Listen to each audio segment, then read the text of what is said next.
سیلاب نے بہت بڑی تباہی پھیلائی ہے۔ کاش ہمارے سیاستدان آج ایک ہو جاتے۔ وقتی طور پر جو راشن ہے یا لوگوں کی جو آنسو پوچھنے والی بات ہے وہ بھی ترتیب کے ساتھ بدقسمتی سے نہیں ہو رہی ہے۔ جو آوارہ قسم کے لوگ ہیں، لٹیرے قسم کے، وہ آ کر ان جگہوں میں بیٹھ جاتے ہیں جہاں راشن تقسیم ہوتا ہے اور وہ گاڑیاں لوٹ لیتے ہیں۔ جو اصل حقدار ہیں ان تک یہ سب کچھ نہیں پہنچتا۔ تو حضرت سلطان بہو ٹرسٹ جو ایک انٹرنیشنل ادارہ ہے ہمارا پاکستان میں، تو مین مرکز دربار سخی سلطان بہو پر ہے، جہاں ہم نے مسجد حسین بنائی ہے 25 ایکڑ میں، جس میں آلریڈی بچوں کو اور بچیوں کے لیے ماسٹرز تک تعلیم کا بندوبست ہے۔ الحمدللہ ہم نے 10 کے سیلاب میں تقریباً کوئی 25 کروڑ کی لوگوں میں ڈسٹریبیوشن کی مختلف ذرائع سے، اور یہاں آلریڈی ہمارا ایک اسکول پروجیکٹ پنیالہ میں چل رہا ہے وہاں، اور یہ میرے خیال پورے علاقے میں واحد اسکول ہوگا جس میں باقاعدہ شعبہ حفظ موجود ہے۔ حکومت، ادارے، NGOs اور پیر خانے، ہماری یہ بنیادی ذمہ داری ہے کہ ہم اپنے اہل عقیدت و محبت کو ان کی تکالیف کے ازالے کے لیے پوری قوت سے ان کا ساتھ دیں۔ میں آج صرف اس لیے حاضر ہوا ہوں DA خان میں کہ میں اپنا اظہار یکجہتی بھی کروں اس علاقے کے لوگوں سے کہ یہاں کم از کم لڑکیوں کا ایک ایسا کالج میں بنوا دوں جس میں بچیاں پردے میں رہتے ہوئے ماسٹرز کریں، ڈگریز حاصل کریں اور ان کو باعزت جابز ملیں، اور ایک ایسی ماں کا روپ اختیار کریں جس کے وجود میں قرآن کا نور ہو اور ان بچوں تک وہ نور منتقل ہو۔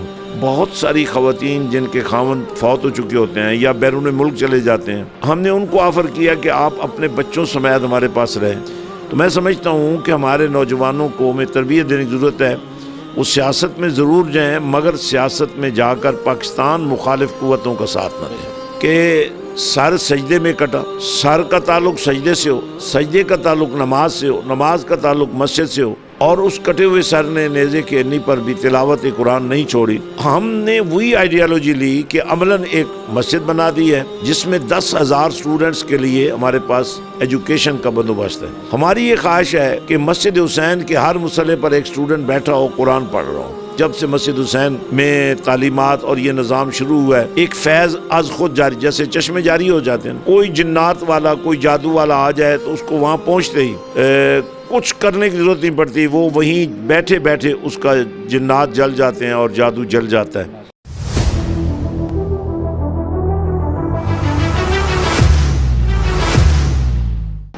السلام علیکم ناظرین، جاگو ڈائریکٹ فیس بک پیج سے میں ہوں آپ کا میزبان عادل وقار۔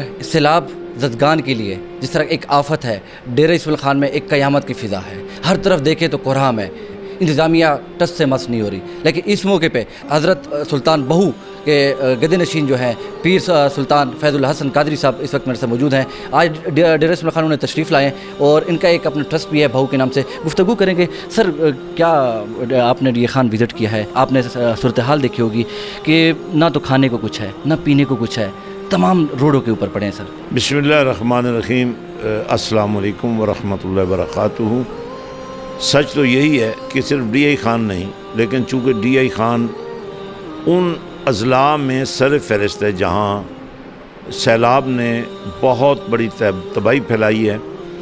کاش ہمارے سیاستدان آج ایک ہو جاتے، کاش ہمارے مشائخ، یہ چونکہ سارے علاقے بزرگان دین سے محبت رکھنے والے ہیں، توسیع شریف ہے، حضرت سلطان بہو ہے، غوث پاک سرکار کی اولاد ہے، ہمارے علماء ہیں، یہ سب لوگوں کو آج ایک پیج پہ ہونا چاہیے تھا اور منظم طریقے سے۔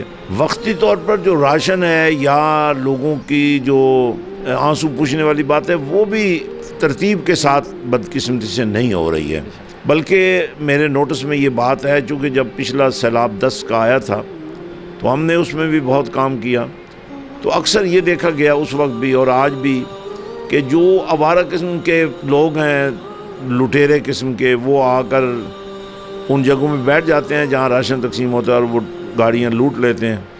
جو اصل حقدار ہیں ان تک یہ سب کچھ نہیں پہنچتا۔ تو حضرت سلطان بہو ٹرسٹ جو ایک انٹرنیشنل ادارہ ہے ہمارا پاکستان میں، تو مین مرکز دربار سخی سلطان بہو پر ہے، جہاں ہم نے مسجد حسین بنائی ہے 25 ایکڑ میں، جس میں آلریڈی بچوں کو اور بچیوں کے لیے ماسٹرز تک تعلیم کا بندوبست ہے۔ فرق یہی ہے آپ کسی بھی اسکول میں جائیں گے، کالج میں جائیں گے، یونیورسٹی میں جائیں گے، وہاں سے ڈگری آپ کو مل جائے گی لیکن قرآن نہیں ملے گا. تو ہم نے یہاں قرآن کا پہرا لگایا. تو حضرت سلطان بہو ٹرسٹ اس طرح کے ہنگامی موقعوں پر بھی اپنا کردار ادا کرتا ہے. الحمدللہ ہم نے 10 کے سیلاب میں تقریباً کوئی 25 کروڑ کی لوگوں میں ڈسٹریبیوشن کی مختلف ذرائع سے. اسی طرح جب زلزلہ آیا تو اس میں ہم نے تقریباً کوئی 1 ارب سے زیادہ جو سرمایہ کاری کی لوگوں کو ان کے ضروریات باہم پہنچائی. اس وقت بھی ہم بڑے منظم طریقے سے پچھلے چند دنوں سے ہماری ٹیمیں، میڈیکل ٹیم اور ہمارے جو ورکرز ہیں وہ ڈسٹرکٹ راجن پور میں، جام پور اور اس کے گرد و نواح میں کام کر رہے تھے.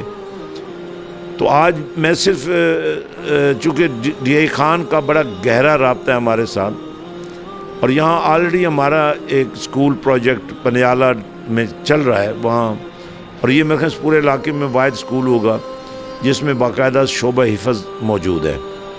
تو یہاں چونکہ آلریڈی میرا آنا جانا ہے تو میں نے یہ مناسب سمجھا کہ میں خود یہاں آؤں، لوگوں سے ملوں، لوگوں کی تسلی کراؤں، اور نہ صرف راشن تقسیم کیا جائے، نہ صرف لوگوں کی بنیادی ضرورت کی چیزیں ان تک پہنچائی جائیں، بلکہ اس کے ساتھ تمام جو ہماری تنظیمات ہیں، این جی اوز ہیں، ہمارے حکومتی ادارے ہیں، ان کو احساس دلائے کہ آپ نے لوگوں کی مستقل بنیادوں پر مدد کرنا ہے.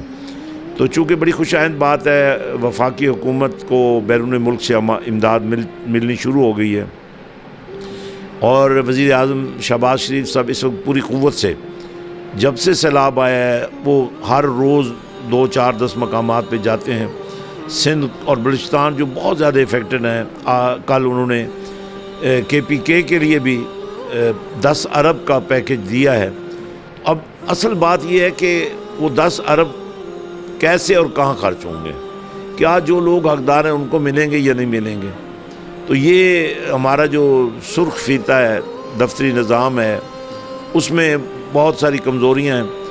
تو میں دراصل ایک اور میرے ذہن میں جو پلاننگ ہے وہ ہے تعمیر پاکستان. یہ ایک آئیڈیالوجی ہے کہ انشاءاللہ بہت جلد اگلے 2 ہفتوں میں ہم ڈی آئی خان شہر میں ایک بہت بڑی کانفرنس کریں گے جس میں ہم ان لوگوں کو بلائیں گے اور ان اداروں کو بلائیں گے اور ان تنظیمات کو بلائیں گے جو غریب پروری میں لوگوں کو ان کے لیے ایک گھر دینا ہے. سب نے مل کر، حکومت، ادارے، این جی اوز اور پیر خانے، ہماری یہ بنیادی ذمہ داری ہے کہ ہم اپنے اہل عقیدت و محبت کو ان کی تکالیف کے ازالے کے لیے پوری قوت سے ان کا ساتھ دیں، چاہے ہمارے تعلقات استعمال ہوں، چاہے ہمارے وسائل استعمال ہوں. تو میں آج صرف اس لیے حاضر ہوا ہوں ڈی اے خان میں کہ میں اپنا اظہار یکجہتی بھی کروں اس علاقے کے لوگوں سے، چونکہ یہ پورا علاقہ وسیع اور عریض جو علاقہ ہے اس کو دامان کہتے ہیں، پرانے زمانوں میں اس کو دامان کہتے تھے. تو یہ سب لوگ عقیدت مند ہیں، بزرگوں کی بارگاہوں میں آنا جانا ہے ان کا. تو ہم صرف ان دوستوں کو یقین دلانے کے لیے آئے ہیں کہ جن پیر خانوں سے آپ کی محبت ہے وہ آپ کے غم میں آپ کے ساتھ شریک ہیں اور آپ کی مدد کرنے کے لیے تیار ہیں.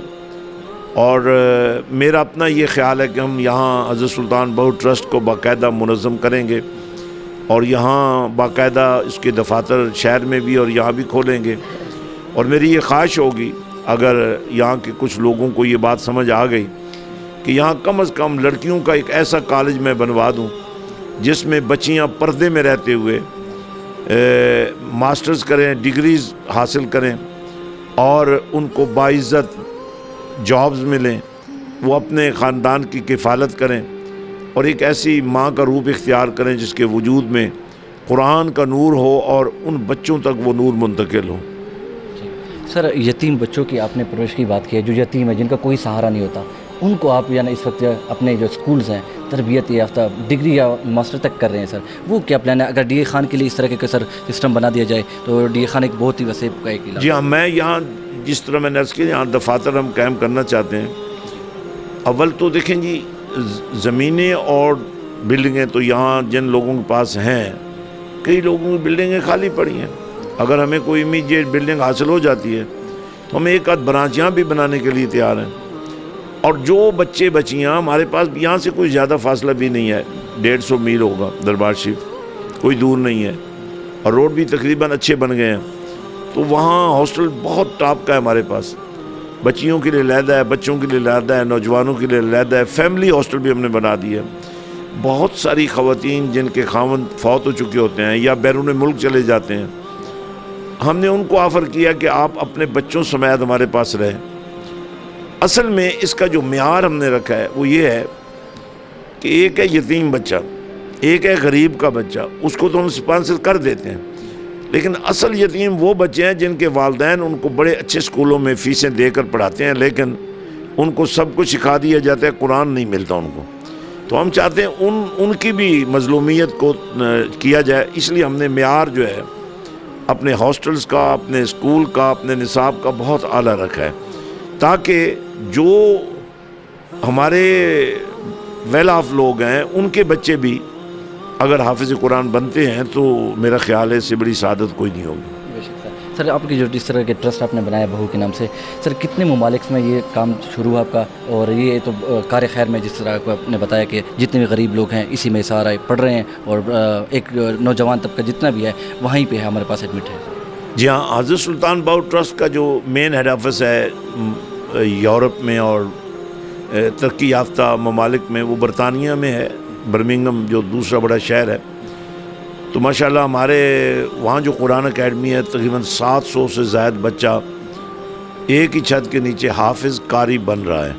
ہمارے پاس 25 ادارے ہیں برطانیہ میں, یورپ میں بھی ہیں. پھر ہم نے ایک NGO قائم کیا ہے, اس کے تحت افریقہ میں اس وقت تک 400 سے زیادہ سینٹرز بن چکے ہیں.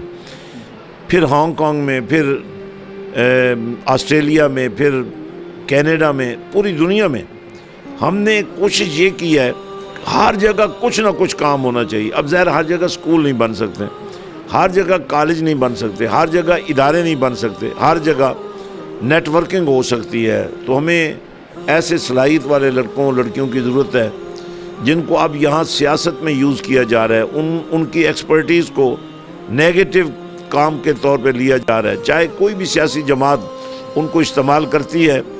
آپ کو پچھلے دنوں دیکھا ہوگا آپ نے, یہ بڑی خبریں چل رہی ہیں کہ جب ہیلی کاپٹر کا حادثہ ہوا اور پاکستان آرمی کا بہت نقصان ہوا, پاکستان کا بہت نقصان ہوا, اور ہمارے ایک جنرل صاحب اور باقی ہائی کمان کے لوگ اس میں شہید ہوئے.